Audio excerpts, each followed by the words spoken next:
हिचकी आ रही है, कोई याद कर रहा है। मम्मी तो नहीं?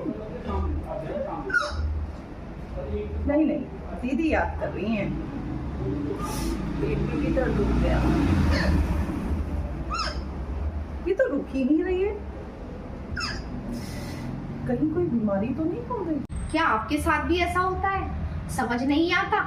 बताती हूँ। हमारे फेफड़े और पेट के बीच में एक झिल्ली होती है, या यूं एक अम्ब्रेला, जिसे डायाफ्राम कहते हैं। जब हम सांस लेते हैं तो ये अम्ब्रेला बंद हो जाता है और सांस लेने पर ये अम्ब्रेला खुल जाता है।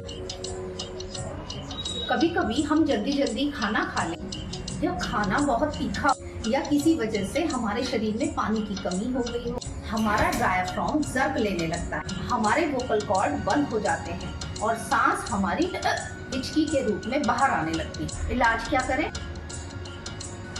गुनगुना पानी सिप सिप कर पिए। 1 गिलास गर्म पानी में 1 चम्मच शक्कर, आधा नींबू मिलाकर